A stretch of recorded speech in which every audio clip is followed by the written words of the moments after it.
તો હવે ત્રીજા મુદ્દાની વાત। જ્યારે રાજ્યમાં સ્માર્ટ સ્કૂલોની વાત થતી હોય ત્યારે આપણને એવું લાગે કે રાજ્યની સ્કૂલો તો કેટલી હાઈટેક હશે, અત્યાધુનિક બિલ્ડિંગ, લેબ, ઘણી બધી સુવિધાઓ, પણ હકીકત એ છે કે અમદાવાદની શાળાઓમાં તો શૌચાલય નથી। શૌચાલય તો છોડો, 103 શાળામાં બેન્ચીસ જ નથી। હવે આવી હાલતમાં બાળકો શું ભણશે? અને આ સ્માર્ટ સ્કૂલના બણગાની પોલ ખોલી વિપક્ષે। મ્યુનિસિપલ બોર્ડની બેઠકમાં વિપક્ષે આ ઘટસ્ફોટ કર્યો હતો।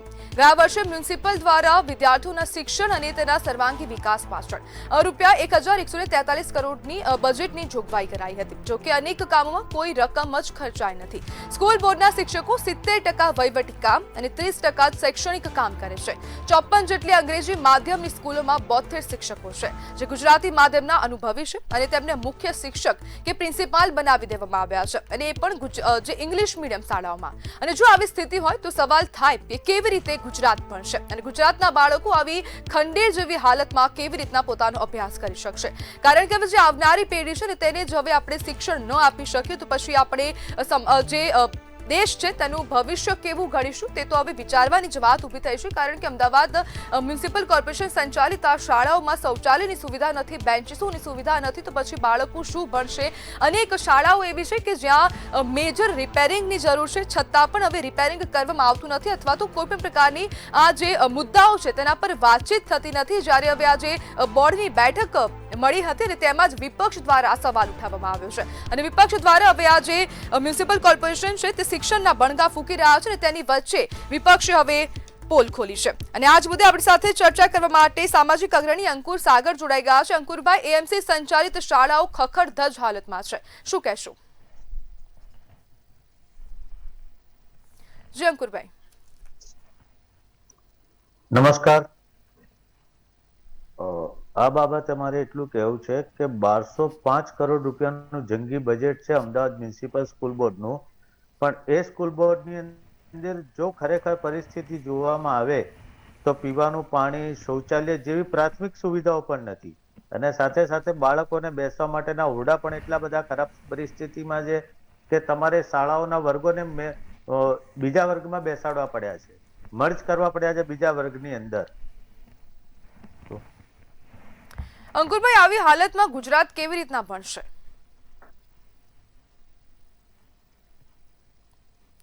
જી અંકુરભાઈ। જી બેન। અંકુરભાઈ, આવી હાલતમાં ગુજરાત કેવી રીતના ભણશે? જે સ્કૂલોની હાલત જ આવી હોય તો પછી બાળકો ક્યાં જઈને ભણશે? આપનો અવાજ બ્રેક થાય છે। અંકુરભાઈ, આપણી જે રાજ્યની સ્કૂલો છે અથવા તો જે અમદાવાદની ખાસ કરીને વાત કરીએ તો અમદાવાદમાં અનેક સ્કૂલો એવી છે જે જર્જરિત હાલતમાં છે। મ્યુનિસિપલ કોર્પોરેશન દ્વારા કોઈ પણ પ્રકારની કાર્યવાહી થતી નથી, અથવા તો તેને મેજર રિપેરિંગની પણ જરૂર છે, તે પણ થતું નથી। તો આવી સ્થિતિમાં ગુજરાત કેવી રીતના ભણશે? આપનો અવાજ બ્રેક થાય છે।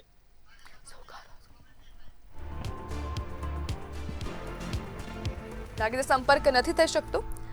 જ્યારે અમદાવાદ મ્યુનિસિપલ કોર્પોરેશન સંચાલિતની આ તમામ શાળાઓ છે જેમાં હવે ક્યાંક ને ક્યાંક રિપેરિંગની જરૂર જોવા મળી રહી છે, મેજર રિપેરિંગની પણ જરૂર છે, છતાં પણ બિલ્ડિંગ જે તેની બિલ્ડિંગ છે તે પણ જર્જરિત હાલતમાં છે, છતાં પણ એએમસી દ્વારા કોઈ કાર્યવાહી કરાતી નથી અથવા તો ધ્યાન આપવામાં નથી આવતું તેવા આક્ષેપો વિપક્ષ દ્વારા કરાઈ રહ્યા છે। જ્યારે બોર્ડની બેઠક મળી ત્યારે વિપક્ષ દ્વારા તમામ સવાલો ઉઠાવવામાં આવ્યા હતા અને જે તંત્ર છે તેનું ધ્યાન દોરવામાં આવ્યું હતું, પરંતુ તંત્ર હવે આગામી સમયમાં શું કાર્યવાહી કરે છે અને શું પગલાં લે છે? હવે જે શિક્ષકો છે તેની અછત પણ છે, તો તે શિક્ષકોની અછતને જે ઘટ છે તેને પણ પૂરી કરે છે કે કેમ? શિક્ષકો પૂરતા પ્રમાણમાં નિમણૂક કરવામાં આવે છે કે કેમ? જે સ્કૂલો છે મ્યુનિસિપાલિટીની સ્કૂલોમાં શિક્ષકો કેટલા પ્રોવાઈડ કરવામાં આવી રહ્યા છે તે પણ હવે જોવાનું રહેશે। કારણ કે હવે અનેક વાર જ્યારે વિપક્ષ દ્વારા પ્રશ્નો કરવામાં આવે છે, વિપક્ષ દ્વારા તમામ જે દાવાઓ છે તેની પોલ ખુલ્લી પાડવામાં આવે છે, ત્યારે એ વાત તો સ્પષ્ટ થાય કે હવે તંત્ર કોઈ કાર્યવાહી કરતું નથી। જ્યારે ગયા વર્ષે 1100 કરોડની આસપાસનું આ બજેટ શિક્ષણ ક્ષેત્રે ફાળવવામાં આવ્યું હતું, છતાં પણ જો સ્કૂલો આવી હાલતમાં હોય તો પછી તો બીજા કામ તો એએમસી શું જ કરવાની છે?